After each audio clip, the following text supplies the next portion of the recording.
Okay, well, I'm going to try it again. It's supposed to be clear tonight for maybe until midnight or so, but uh, should give me 2 or 3 hours of good shooting time on M42. Just thought while it's still daylight, I'd show you what I'm using here. This is my William Optics 132, flt132. I've got the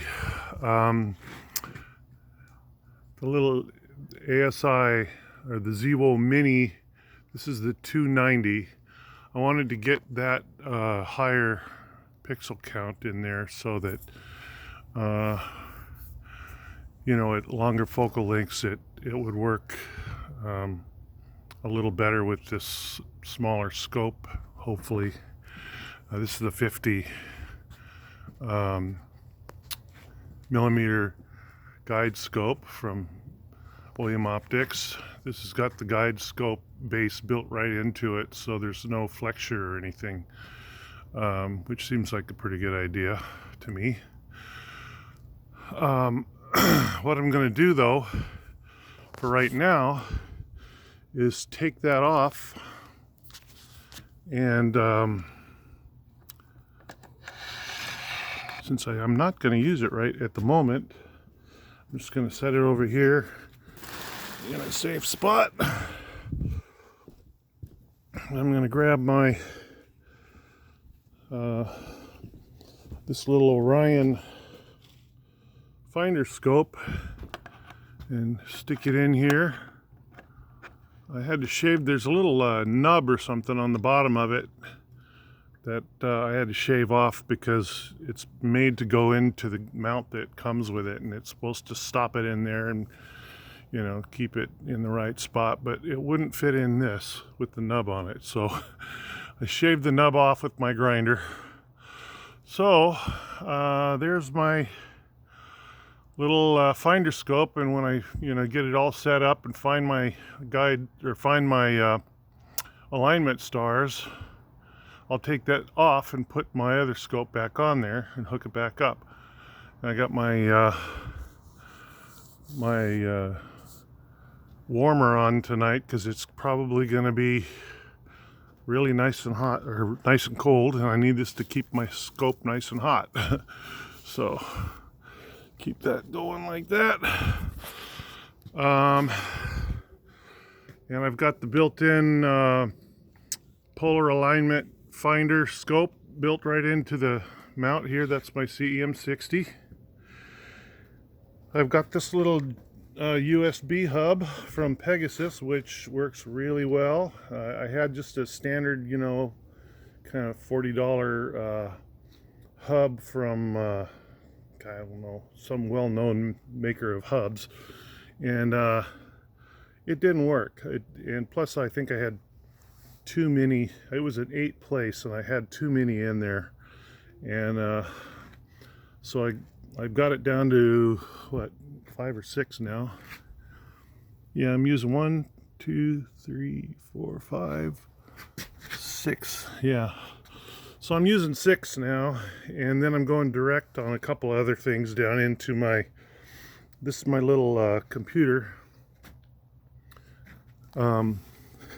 You see it's on.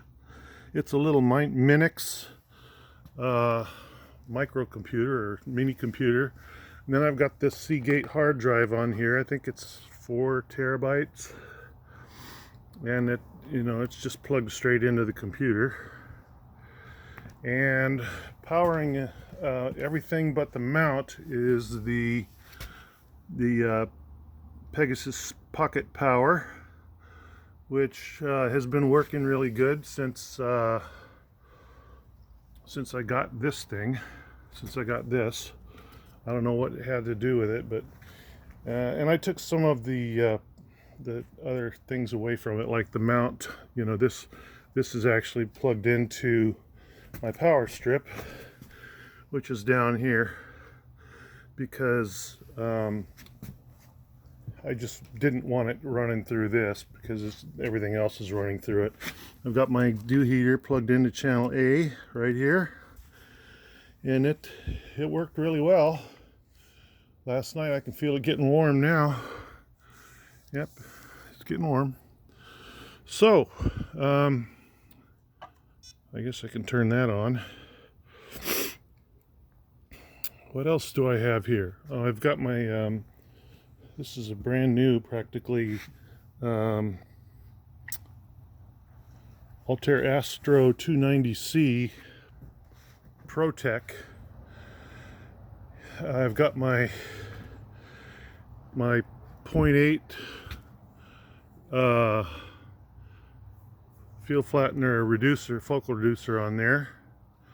And here is my Pegasus focus cube, which is stabilized by this little deal here, which means I can't make use of my turning ability here on the scope.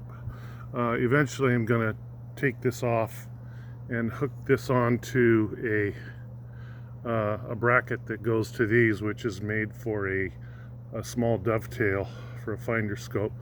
So, because this thing, it'll move back and forth, you know, like this if I don't stabilize it. So right now I've just got this little aluminum bar in there, and it works okay, but it does limit me being able to turn this. So, you know, I guess I'll just have to live with whatever frame up I get from, you know, the way just things turn out as far as framing up my objects in there. Let's see, is there anything else? That's about it. You know, I've just got to wait now until the sun goes down. I do want to show you my situation here. I've got, this is looking, okay, there's Polaris is right above those trees, those two trees right there. So I've got a little bit of sky there, but then I've got these three monsters over here, which is right where, you know, last summer Ursa Major was, you know, right in there, and all the galaxies are right in there, so it made it kind of difficult shooting. I can get them if they're over here, right up in there, you know, but then they start drifting into the trees, and so unless it's a really high object, I'm kind of, you know, I'm kind of stuck until it gets through these trees, and then I can pick it up again over here. So sometimes I'll just shoot straight up, get something, you know, while I'm waiting for the other object to pass through these trees, and then I'll come back to it, you know, right about here, and then let it circle around for another, I don't know, it's probably 45 minutes to an hour's worth. And then east, I got nothing. Nothing but trees. There's my east.